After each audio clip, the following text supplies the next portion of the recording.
things you can't help but do when you go through some of those programs or sit through things that are intended to help you become, again, the best version of yourself, is you start to question really what is my motivation? Why do I do things, right? What's my North Star? What motivates me? And some of those things just come naturally with time, right? That's part of what really became the transition, I think, of moving from the movie theater, which was fun, to wanting to be a respiratory therapist, which was a mission. Welcome to the Chad Carden Podcast, where people and culture make all the difference. Our guests are real leaders that are making real impact by creating even better cultures and even better results. We're going to talk about things that most people aren't talking about. We're going to talk about things that leaders are thinking but might be scared to say. We're going to get into issues that can give you practical and tactical ways to set you up for a higher probability of success. Let's get after it. Welcome to another episode of the podcast. I'm excited today. We have Jared Eardley from Norco. I will tell you, I think, Jared and I had a chance to talk prior to this and kind of just prep for this. And one of the things that I'm really interested in, and I think Jared can add a ton of value, is, I think leaders are struggling these days with understanding, with all the noise and everything that's coming at them and asking you to do more with less. How can how can leaders manage through this, and how can they set themselves up for the highest probability of success? So I know Jared's going to give us some tips and with that and a lot of different things. So first of all, Jared, welcome to the podcast. Hey, thanks, Chad. Yeah, great to be here. Why don't we just start here? Why don't we just start by giving the audience a little bit of background on Jared, kind of how you got to where you're at, and then we'll get into Norco and kind of what Norco does, and then just let it unfold from there. I'll let you kind of start. Cool. Yeah, thanks, man. So it's been a journey, right? I'll say that. I know it's the case with many people. You start moving one direction, you end up pivoting, and then end up somewhere else. So my if you would, my journey in business actually, I think, started from the movie theater business, which is funny because that's really a different departure from where I am today. But I worked with movies back when it was still 35 millimeter film. It wasn't digital stuff. It really was the best time to be there. One of my favorite things was that every Thursday we would get in new movies and we would have to build them. It was literally, if you remember back in the day in school, you would have those small reels of film. Think of like 5-6 of those, and we would actually tape them together, and they'd be on this giant platter.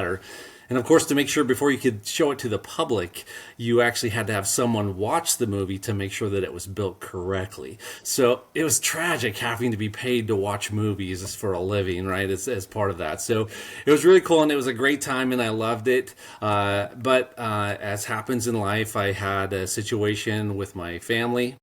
My grandmother, who became very ill, ended up in the hospital, and she had some lung-related issues. I didn't know what to do.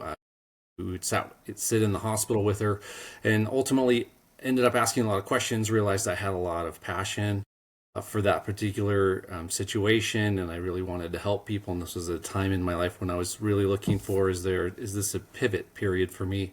And ended up becoming a respiratory therapist. So that was a big transition for me, going from movie theaters to really helping people. And if you don't know what a respiratory therapist is, don't feel bad. You're not alone.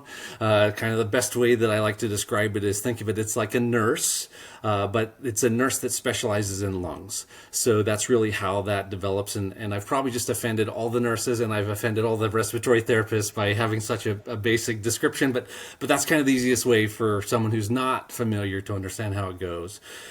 And so I worked in the hospital for a couple of years, had some passion for that, but really the part that was missing is there's not a lot of leadership opportunity in the hospital setting, just because there's so few folks in administration. And so I was looking at kind of what I wanted to do with the rest of things, and was presented to Norco as part of my clinical rotations.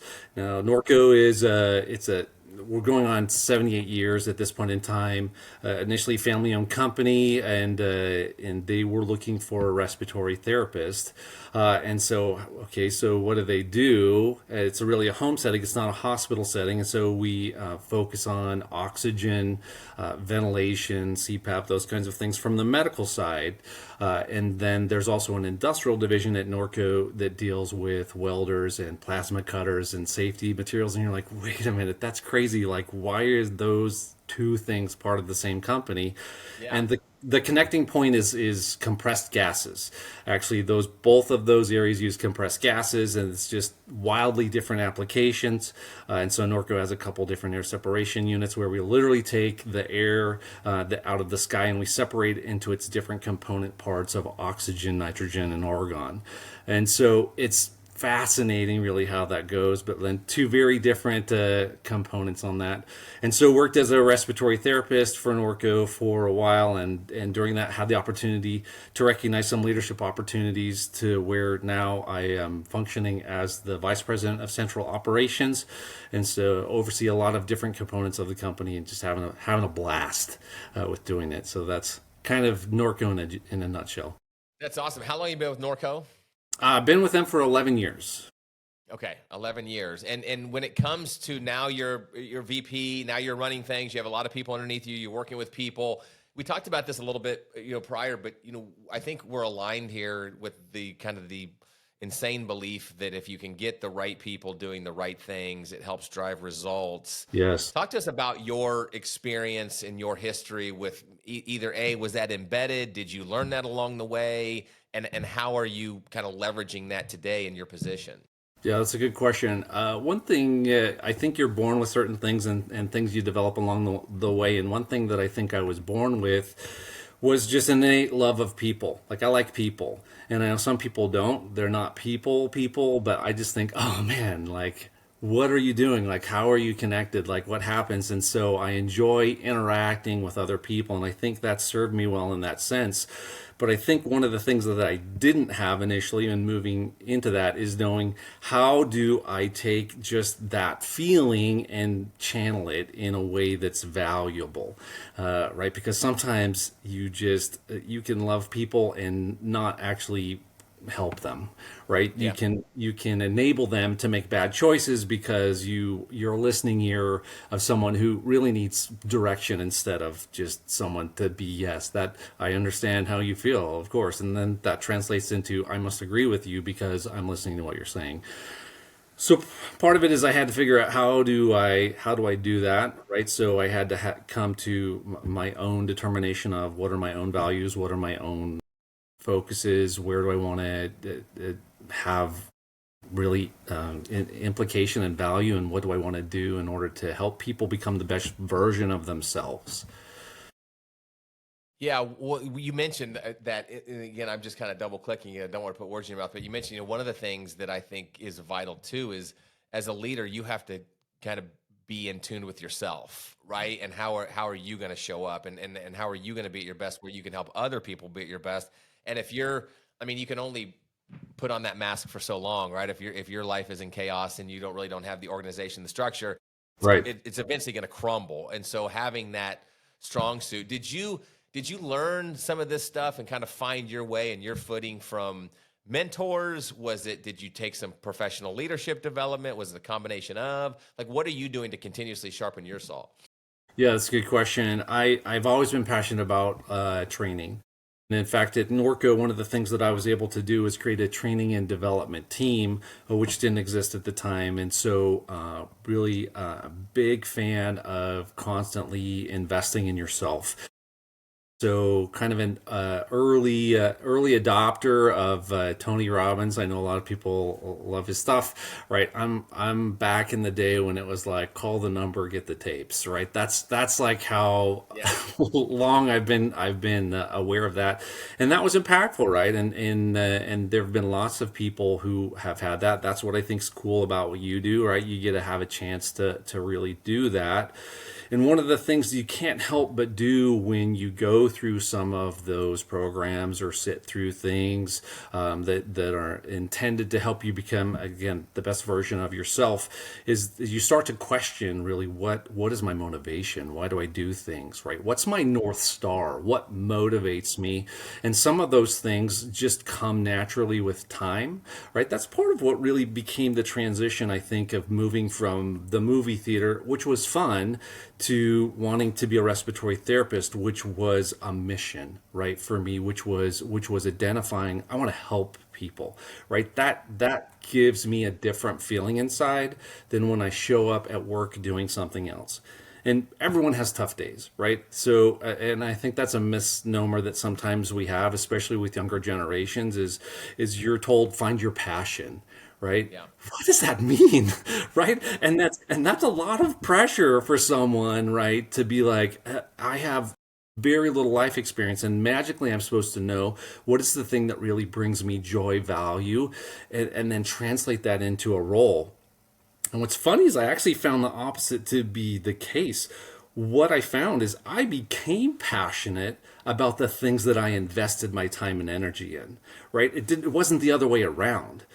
And so, as I said, this is something that's important to me, right? Let's take leadership development, right? I didn't come out of the womb and be like, oh man, leaders are the best. I want to like Yeah. lead people. It's as I learned how to do it better, as I became passionate, as I saw people do things that were cringy, right? And I'm like, oh, okay, opportunity here, right? Then I just then this passion started to build, develop, and then I said, wow, this is really something that is fun for me, and I like seeing the results of people learning and growing and developing through that. And so it's kind of a combination, right? So some of it comes, I think, with a natural thing, but some you just develop by investing in it. Yeah, again, I think you're. I say this a lot about guests, and this is what I appreciate about you is it's so innate and just a trait with you that sometimes it's just natural, and what you don't realize, and this is not a negative, but I always say it's hard to read the label when you're inside your own bottle. Sometimes you don't Uh-huh. realize that this doesn't come naturally for other Right. people. So let me kind of extract this a little bit. A couple of things I hear you saying is one, it's a journey. It is a Yes. journey, but you have to stay true and committed to really, hopefully one day you'll find that passion and then you can explore that, because I think so many people walk around just trying to get by, which is sad to me. It's just, well, I have another 15 years before I retire, another 10 Right. years. It's like, Right. that seems miserable. But Right.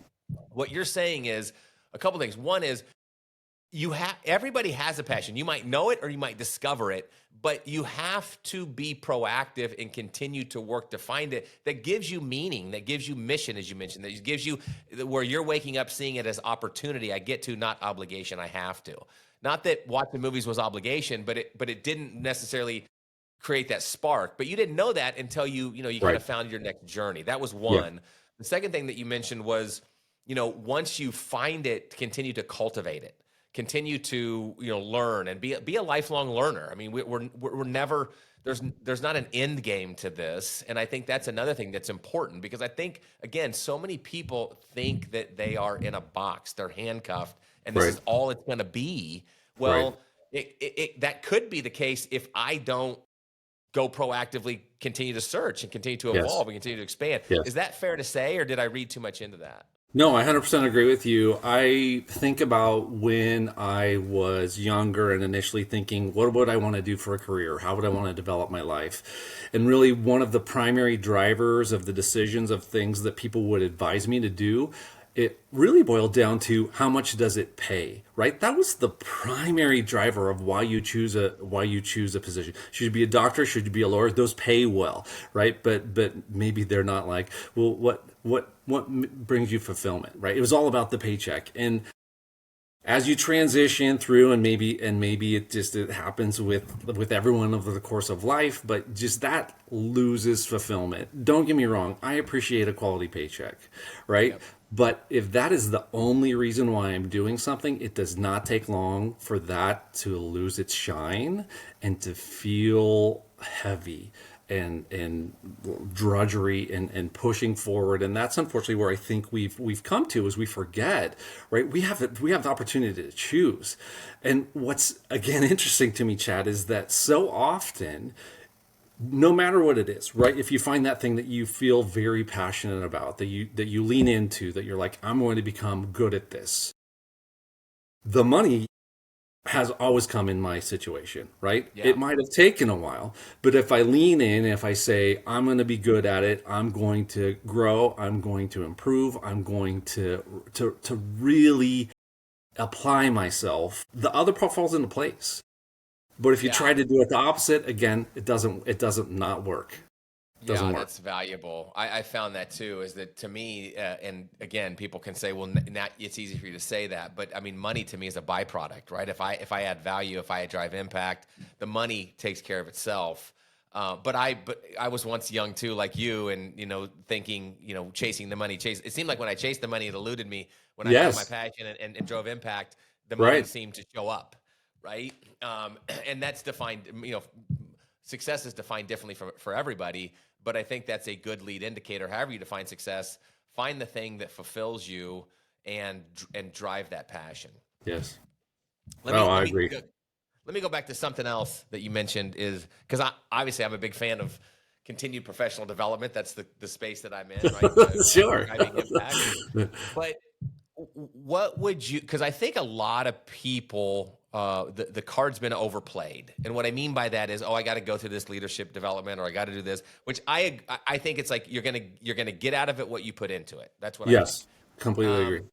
But the other factor is a lot of times, and I'm not knocking anybody else, but a lot of times the leadership development is good in theory. Like, I agree with that. We should do that.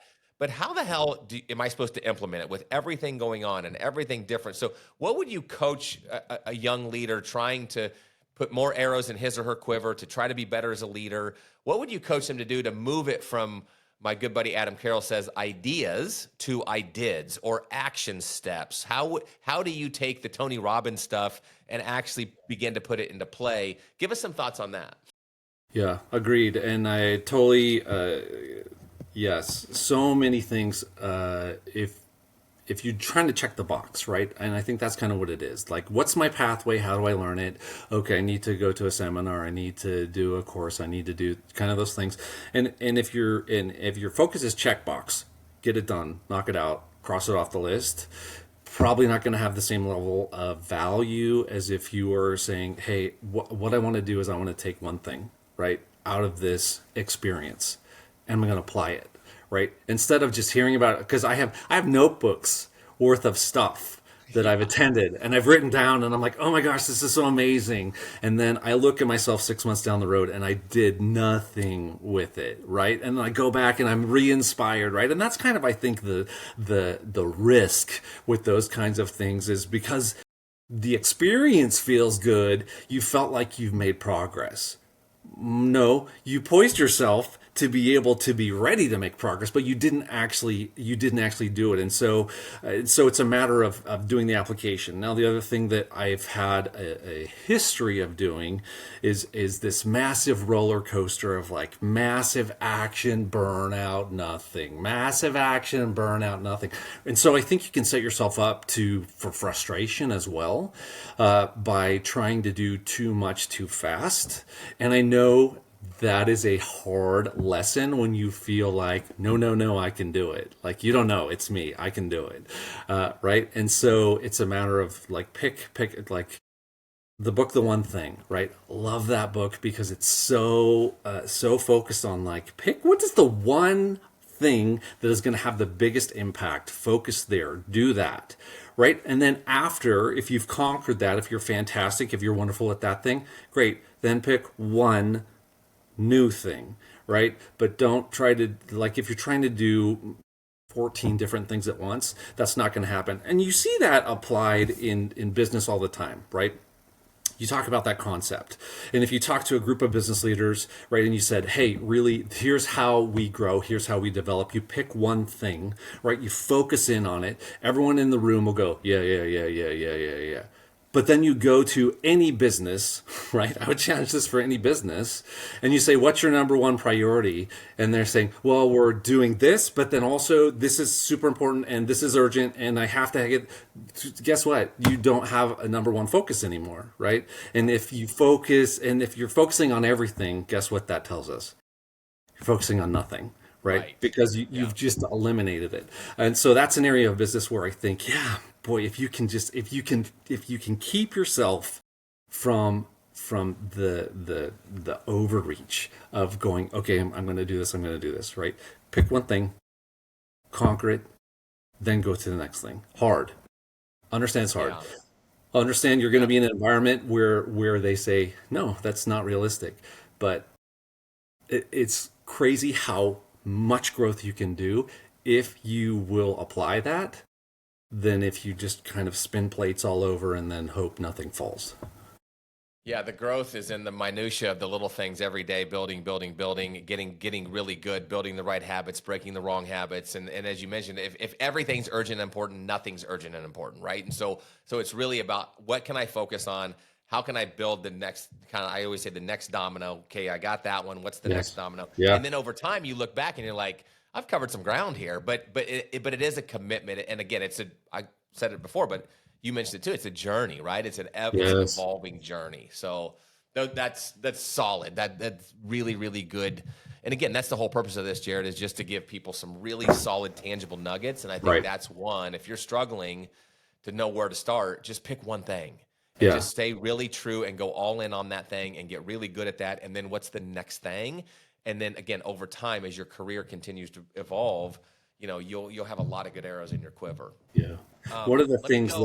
Yeah, go ahead. that I try to remember is I've heard a saying, and I don't know who to credit it to, but I think there's a lot of truth to it that we over anticipate what we can do in a year, and we under value maybe what we can do over a decade, right? Where we just say, well, let's pack it in, but if you just do a little, and then you look back, it's shocking how different that is. With my team at Norco, who does training and development, we try to function in quarters, and so I just say, what are we accomplishing in the next quarter, and we try to limit that, and certainly it's difficult because different objectives come up that require attention, but we really try to focus quarter to quarter to quarter.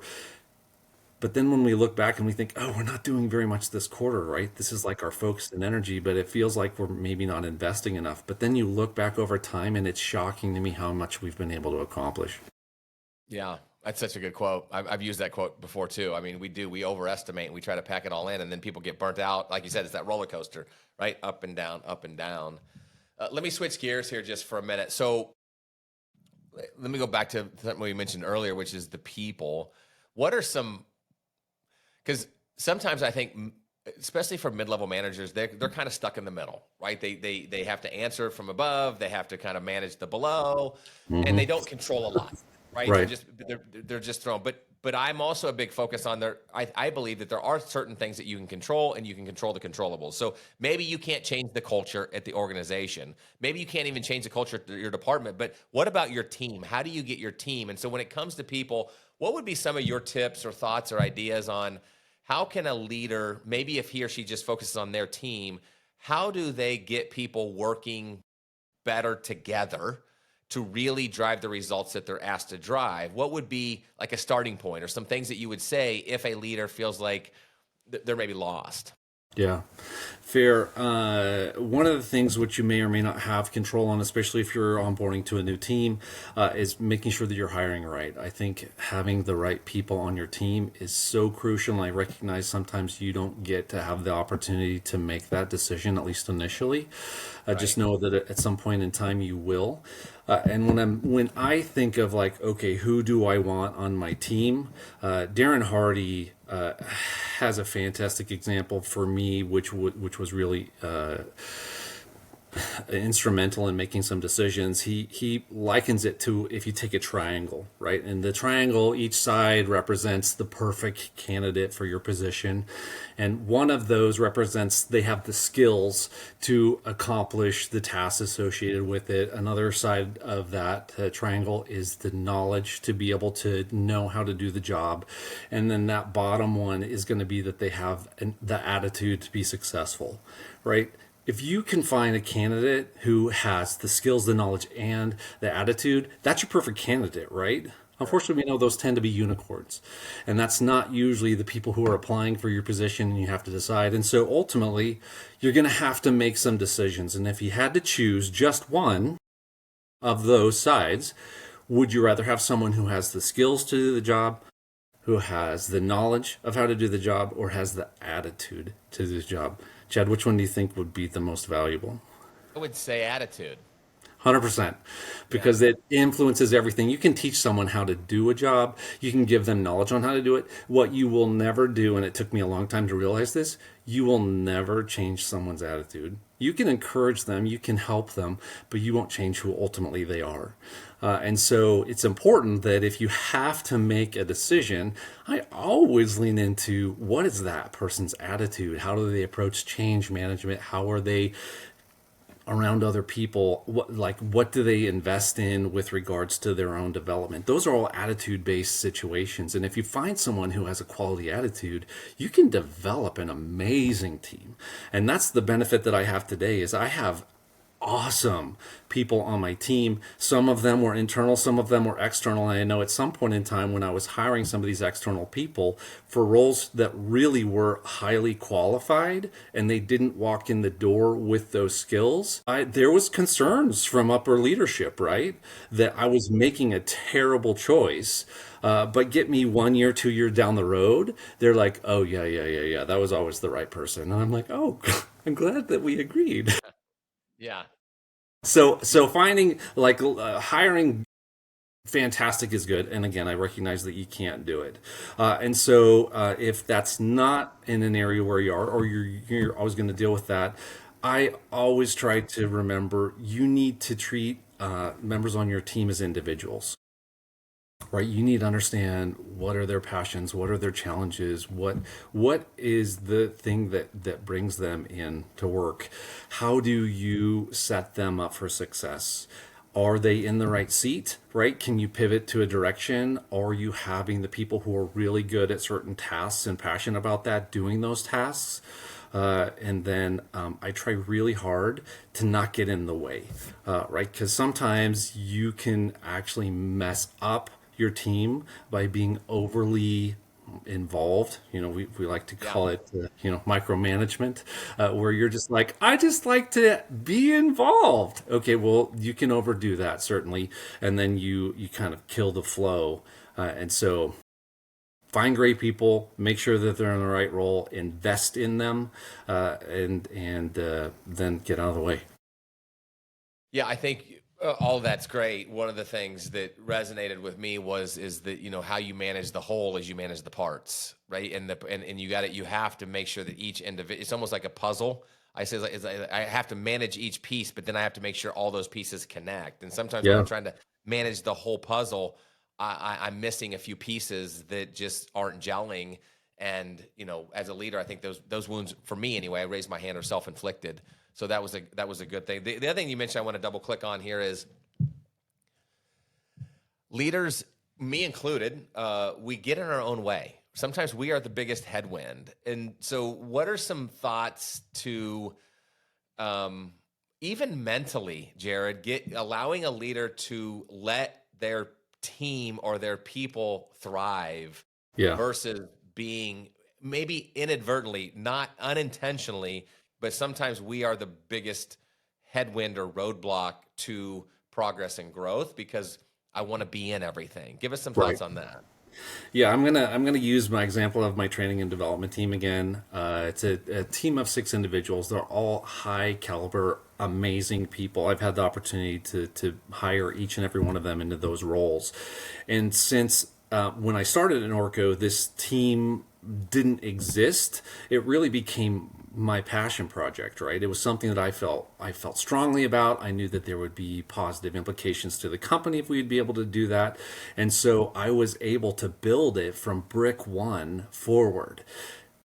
I think those conditions especially are difficult when it progresses to a point where it no longer needs you to be the one to build everything. And I know early on it was hard for me as they were competent, they knew what the expectation was, and they were performing at a very high level.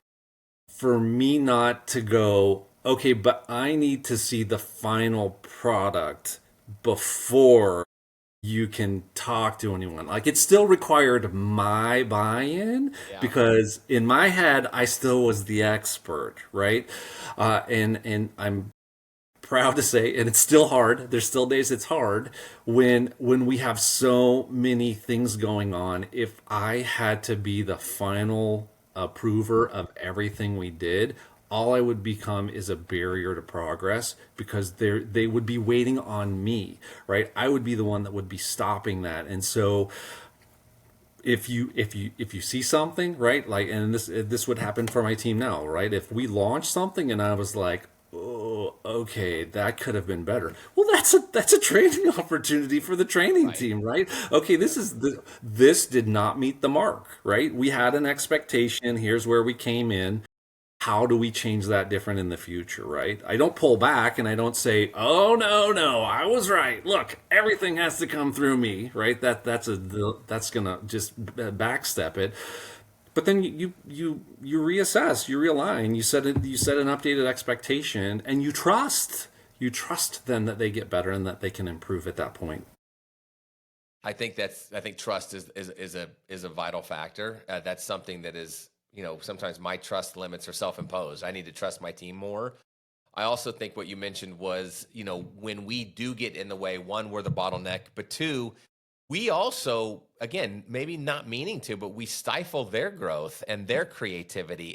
And then we also set the expectation of, well, Chad's going to double check everything, so it's all going to have to come through me anyway. So I'm going to do half-ass work because he's going to fix it, and Exactly. then I get frustrated. Right? Yeah, Like, I'm frustrated, but I'm exactly. my own wound. My own wounds are self-inflicted. So that is interesting. I think that's one of the things that leaders struggle with. And again, I raise my hand. I come at it, human to human here. Is we have one. You mentioned, right?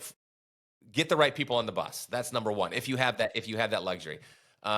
Two, give them the opportunity to flourish. Three, be there when they need you, but stay the hell out of the way when they don't, and let them continue to work on their growth, and then course correct when needed. Right? Course correct. There are certain times where you might have to course correct, and that's where you come in as the leader to encourage, not discourage, like you said, not "I told you so," but encourage them. That again allows those mistakes not to continuously repeat. As things evolve and progress. Fair? 100%. Let me tell you a story about how I learned this, I think, the most. And it was a painful experience. And so I'm going to be somewhat vulnerable here. This is back when I was in the movie theater business. I was at a theater that was in Tennessee. It was with Regal Entertainment Group, which at the time was the largest movie theater chain in the world. I happened to have I managed the movie theater that was the closest geographic location to the main office that wasn't in the town of the main office. And so we got a lot of surprise visits, right? Just because it was an easy geography. Well, when I first took over this theater, it was an acquisition and it was in free fall. It was in disarray. It was really messy. And so I had to really, once again, build it from the ground floor and be like, okay, I'm creating a team. This is the expectation. And within about a year, we turned the corner, and then we started to win awards. And then they would have secret shopper programs, and I had one of the best secret shopper scores in the entire company, right? And so I was like, oh, okay, I'm pretty cool. Like, I'm pretty good at this, right? This is great. And then as course of life happens, my family lives on the western side of the country. I wanted to move closer to my parents because my daughter was getting older, and my wife and I, both our folks, were this way.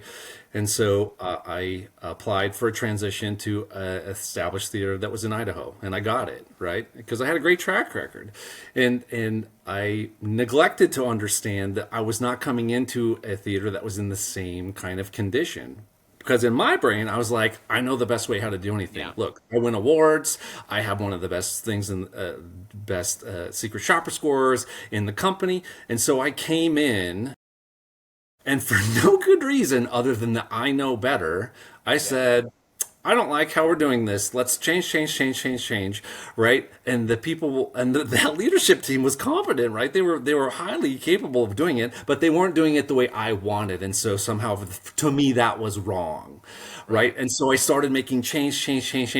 Within 6 months, half of that leadership team quit Yeah. because of me, right? And that was a hard lesson because I was like, wait, I'm amazing. Why don't people want to work for me? Well, it's because I was not recognizing that every team is not a carbon copy of another, right? If you transition to a new team, you have to look at those individuals and understand they are a whole different ball game, right? You can't copy paste what you did over here and just reapply here.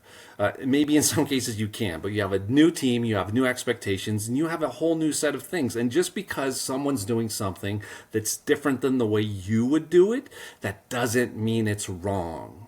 And you have to figure out, when do I engage and when do I say, you know what? That's okay. The job's getting done. So I don't need to engage here. Yeah, it's a hard lesson, but a valuable lesson. But like you mentioned, I think it's the leader's responsibility to flex to the team that they have on the floor, right? And what does that team look like? And just because, again, I was a superstar coach in one area, if I go to a new team, it's not that I have to start over. I can certainly take some positive things, but I need to reassess and make sure that it's just not a carbon copy, as you mentioned. I just Right. can't Right. overlay what I was doing. I have to understand the landscape, understand the DNA, and then leverage that team's strengths versus trying to come in and, because it would Completely agree. cause. I mean, you're a perfect example. It kind of causes a revolt. Like people are revolt, and 6 months later, you don't have them anymore. Yeah, for So sure. They're like, who is this jerk who is coming in and thinks he's the best, and all he's doing is messing up something that's already working.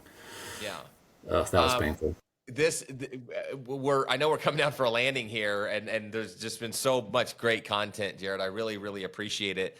Let me ask you a couple more things here, and then we'll finalize. One is, you mentioned it earlier, but that one thing. So you've talked about a lot today for the leaders, and I think they could take away a million things, but again, that could be overwhelming. So what would be your kind of your one idea, your one thing that, if a leader listening to this and wants to go from you and I talking to implementation, where would you lead them down? What would be that one piece of advice? That's a good question. Um, I think for me, it would go back to, you really need to understand your team as an individual, right? Each person that's on there. And I know so often in the business world, right, or whatever, we kind of forget that an annual performance review doesn't mean you know someone, right? It Right. doesn't mean that they have a clear direction on the expectation from you, and that you're providing them enough feedback to be able to feel like they can be successful. This is especially true with younger generations who are so hungry for feedback and so often don't get it. An area where I try to do better, and again, I'm not a perfect leader, and so please don't think that I believe that. But I find that when I have the most success is when I lean into individual interaction with those team members, and especially with one-on-one interactions, where if I can establish a regular cadence enough so that they don't feel like, okay, this is a meeting for Jared to talk to me about what I'm doing wrong, right? If that's what they're coming in and feeling, you haven't done it enough, right? It needs to be, this is where we level set. This is where I understand how you're doing. This is where I know where I can support you more, better, different. The first time, the first time I set up one-on-ones for my team, I made the mistake of just putting it on the calendar with one-on-one for 30 minutes with me, and almost every single one of my team members called me and said, "What did I do?" Yeah. Their head goes right to the negative, That's right? the Like, oh trouble, right? crap. That's how we're Yeah. used to communicating. I communicate to you when you do something wrong. Not I communicate because I want to understand better what your headwinds are. I want to know how to help you. I want to know what's happening in your life, right? So that I can be an advocate for you. I want to know, what do you want to learn? How do you want to grow? What do you want to develop, right? If you can invest that level of into your team's going to flourish and grow. And again, I wish I was better at this more consistently, because life gets busy and I forget. And then I realize, oh my gosh, it's been 3 months and I haven't scheduled a one-on-one, right? Or there's a team that works remotely that I'm like, I haven't gone there in 6 months, right? So I get it's hard. But if you can lean into that and you can do that, and just put on the calendar, right? That's the best thing for me. Put it on the calendar. If it's on the calendar, it happens. If it's not on the calendar, different story. You will see positive impact, guaranteed. Yeah. I think that's key. You invest in your people authentically and sincerely. You get to know them. You help them succeed, and though that pays dividends in the long term. I really appreciate that. If people want to learn more about Norco, where would they go? Help us out. Yeah, norco-inc.com would be the website, in 8 states in the Pacific Northwest. So pretty awesome stuff there. And then, yeah, pretty great. I'm venturing into writing some articles about leadership, which I love. That's how you and I were able to connect, is that you're able to see some of that stuff. And so actually, Eardley is a difficult name. I recognize that. And so I write all my leadership stuff under my first and middle name, which is Jared Blaine. So that stuff, I got that out on Medium and Substack. And then looking at setting up a website soon so that content can be more available. But just having so much fun with that. Like I initially was like, I'm going to try this for a month, and I'm almost at 200 articles at this point. So it's been cool. Yeah. So where do we get that? Jared Blaine on Medium? Is that where we find it? Okay. Yep. All right. Jared Blaine at Medium or Substack, either one of those formats. Okay. Perfect. I would encourage the listeners to go check that out, because again, with 40-minute conversation, we're only touching the surface. But Jared, I appreciate your time. There's a lot of takeaways, but again, if somebody listening just takes one idea and makes it an I did, it'll be worth our entire conversation. So keep making awesome stuff happen, and we'll catch you on the other side. Thanks, Chad. It's been my honor to be here. See you, Jared. You bet.